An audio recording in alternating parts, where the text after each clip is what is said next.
parties, drinking, driving. These are all factors of DUIs. What is a DUI? A DUI stands for driving under the influence.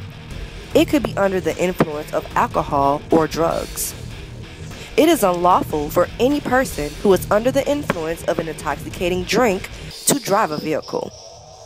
To go to jail for a DUI, a person must have blown .08 or higher in a breathalyzer. The following stories will detail the unfortunate events of 3 college students who were convicted of DUIs.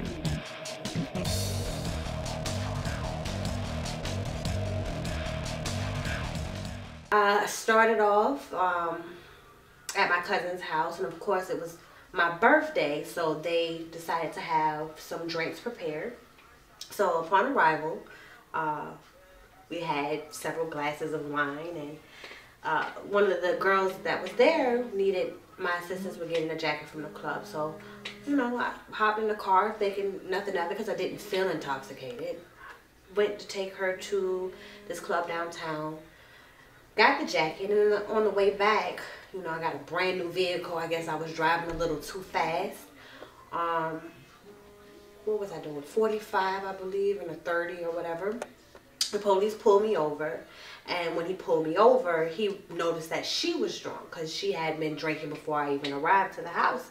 So he asked, were we drinking? And I'm not one to really lie. I didn't feel like I was doing or I've done anything wrong. So I admitted, yes, we had some drinks, but, you know, I'm driving, she's drunk, so we're fine.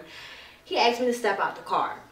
So when I stepped out, he wanted me to do some field sobriety tests, which I felt like I passed with flying colors, but evidently he felt like that was causation for him to do a breathalyzer. So when he asked for me to breathe in the little machine that he had, I didn't, you know, once stop to think maybe I shouldn't, because again, I did not feel intoxicated. So I breathed into the machine, and then he told me I blew a point over what was the legal limit, which was, I believe it's .8 or .08. So went to jail that night, needless to say, and it was a birthday I would never forget.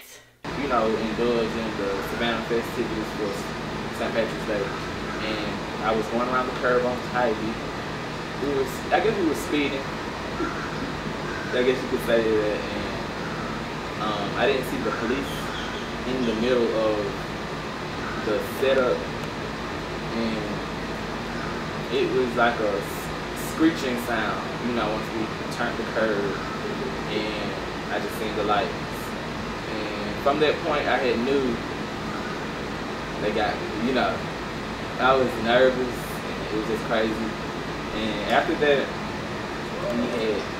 I had stopped at the gas station, you know, going to the nearest place to stop.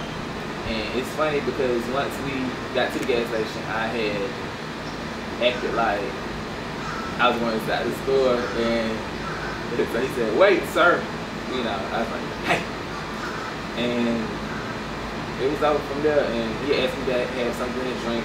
You know, I was like, "No." Well, no, I didn't say no. I said I had a beer, and so he told me to step out. No, I was already out the car. He pulled me to the side. He had asked me to do a couple of tests. And I pretty much, you know, got in the back of the car after that. You know, he had arrested me, and that was that. I went out with my friend, and I was driving home, and I was about to miss the exit. I had been drinking, you know, a couple beers, and, you know, different people handle the alcohol different depending on your size and all of that.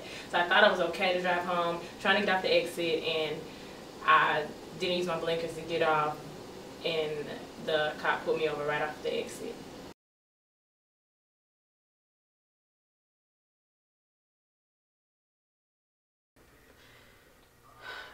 To be honest, I can't even tell you how many times I've had a drink or several drinks and got in the vehicle. But, see, if I had to give you some sort of number, it's more than 10.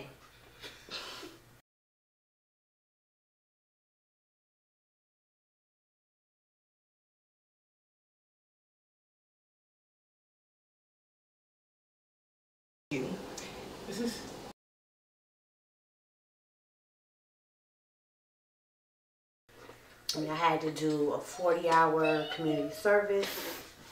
I had to do 40 hours of community service. I also had to show up to probation once a month for 12 months.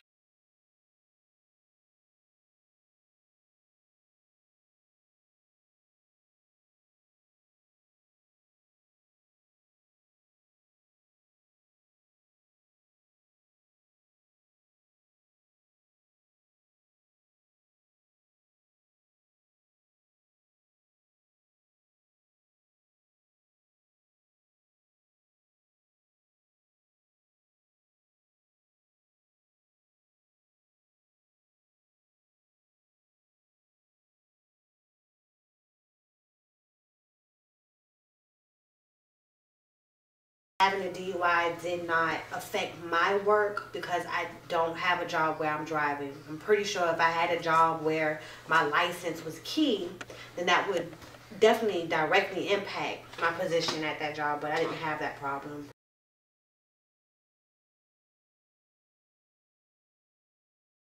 Yes, DUI has definitely changed my life.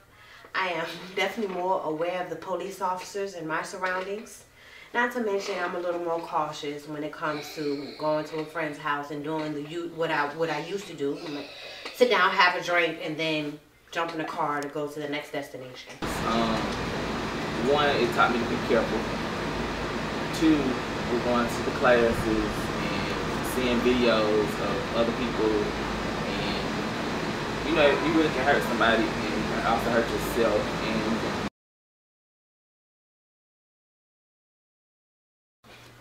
after my jail experience, needless to say, I was very angry. And then, as soon as the anger wore off, I'm thinking, oh my God, who was going to see me on the 24-hour site? It wasn't as bad once I actually had to walk the Hall of Shame. But, you know, my family, my friends, things happen. And unfortunately, it happened to me. It was a lesson learned. I can honestly say that, you know, drinking and driving isn't really a part of what I do nowadays.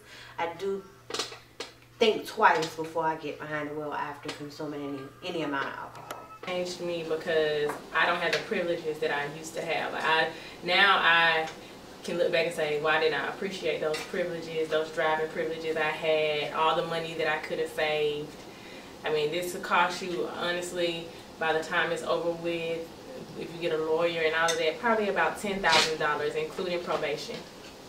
So, of course, it's changed. My parents don't want to give me no money. Just got to make a way on your own. 1 out of 5 people will be involved in a drunk driving crash in their life. I too am included in this statistic, being that I crashed my car from having one too many drinks from my birthday celebration. Let this be a warning. This can happen to you. And also,